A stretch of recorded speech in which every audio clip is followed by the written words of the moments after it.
clair que le jeu proposé en ce moment est beaucoup plus cohérent qu'il l'était encore il y a 3 semaines. Ça s'explique déjà par le travail qu'on a pu mettre en place collectivement, et puis aussi les petites retouches, c'est-à-dire qu'à partir du moment où on a pu avoir les opportunités de recruter un garçon comme Chris Massey et maintenant Trent Mitcham, forcément l'axe 1-5 s'en est trouvé renforcé en termes de stabilité, en termes d'expérience, et aujourd'hui on est en situation de proposer un jeu, notamment offensivement, beaucoup plus cohérent et beaucoup plus difficile à contrer que les semaines précédentes.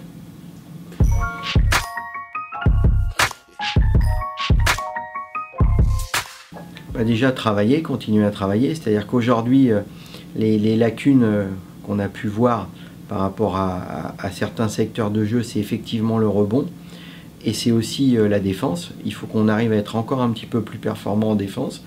On a du travail au niveau de la défense sur les pick and roll, au niveau du rebond défensif, donc tout ça c'est des secteurs qu'on essaye où on essaye de progresser. On a commencé par faire un petit montage vidéo de nos insuffisances contre Nancy dans ces domaines-là.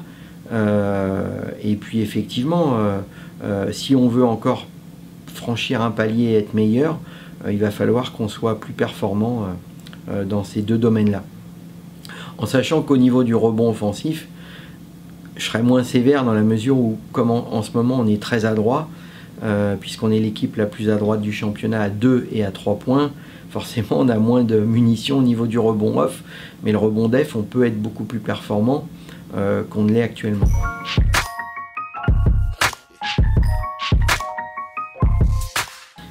Déjà, il faut commencer par le fait de se dire qu'on a perdu Marc Judith au moins jusqu'à fin février. C'est un élément important de l'équipe, ça l'était l'année dernière, donc avant tout on perd un de nos leaders, et notamment un de nos leaders défensifs, et on s'aperçoit que par rapport à nos derniers matchs, son absence se fait cruellement sentir. Donc avant tout, j'ai une pensée pour Marc par rapport au fait que son absence nous est préjudiciable. Il va se faire opérer, bon, on a pris des garanties, il va chez le même spécialiste que Joe au printemps dernier, donc ça devrait bien se passer, mais avant tout c'est du courage par rapport à Marc. Après, effectivement, on a eu l'opportunité de prendre Mamoudou Diarra. Donc déjà, lui, pour des raisons, on va dire, un petit peu personnelles, c'était plus facile pour lui de rester sur Paris. Donc l'opportunité de venir à Nanterre, pour lui, c'était la solution la plus simple. Je sais qu'il avait quelques propositions sur des temps un petit peu plus longs, mais il a préféré venir à Nanterre. Donc déjà, ça c'est intéressant. Après, effectivement, aujourd'hui, au vu de nos derniers matchs, il arrive dans une équipe qui est en progrès, où il y a une hiérarchie qui est établie, donc on en a discuté avec lui. Il faut déjà qu'il retrouve un petit peu des sensations au niveau du jeu.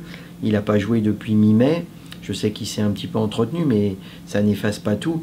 Donc déjà, on va lui permettre d'arriver, de prendre ses marques, de prendre un petit peu ses repères au niveau de l'équipe. Il n'est absolument pas question de chambouler tout de suite la hiérarchie de l'équipe, notamment, on va dire, l'explosion d'un garçon comme Jérémy Enzeli. Donc tout ça, même, on a eu une discussion franche et sincère, ce qui n'empêche qu'il va nous apporter. Sur la durée du championnat, il reste encore 25 matchs. Il peut y avoir pas mal de petits soucis, blessures, méformes, et c'est toujours un luxe de pouvoir avoir un garçon comme Mamoudou Diarra qui rejoint l'effectif, en sachant que c'est un garçon très polyvalent. On ne l'a pas trop fait l'année dernière, mais il est en capacité de jouer 3 et aussi de jouer 4. Donc ça couvre tous les postes et ça nous permet d'être cohérent sur la durée du championnat en termes d'effectifs.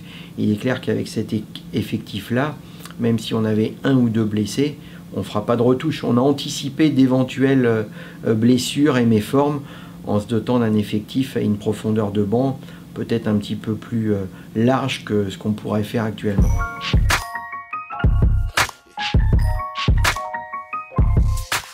Déjà, Roanne aujourd'hui, la difficulté pour eux, elle n'est pas au niveau du jeu, parce que pour les avoir vus, notamment la semaine dernière contre Le Mans, ils ont fait un très bon match, un excellent match. Ils ont même été dominateurs dans beaucoup de secteurs de jeu par rapport au Mans. Aujourd'hui, au niveau du jeu, Roanne est très cohérent des deux côtés du terrain.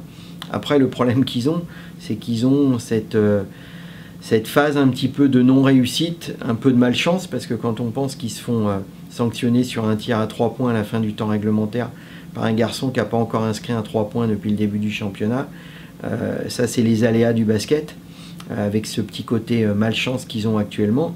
Donc c'est une très belle équipe, c'est une équipe très forte, qui restera bien évidemment pas dans les profondeurs du classement très longtemps. Donc on sait qu'on va avoir un challenge difficile. C'est une salle réputée chaude, avec des joueurs très motivés. Encore une fois, une grosse qualité du jeu actuellement. Et surtout, on l'a évoqué un petit peu plus loin dans l'interview, c'est une équipe qui est première au rebond, qui prend 41 rebonds par match. Nous, on est l'équipe classée dernière. Donc déjà, la difficulté pour nous, ça va être de au moins réussir à réduire un petit peu la distance en termes de rebonds par rapport à Rouen. Et puis on sait qu'il y a beaucoup de joueurs de qualité, un collectif très en place. Donc on s'attend à un match très très très compliqué.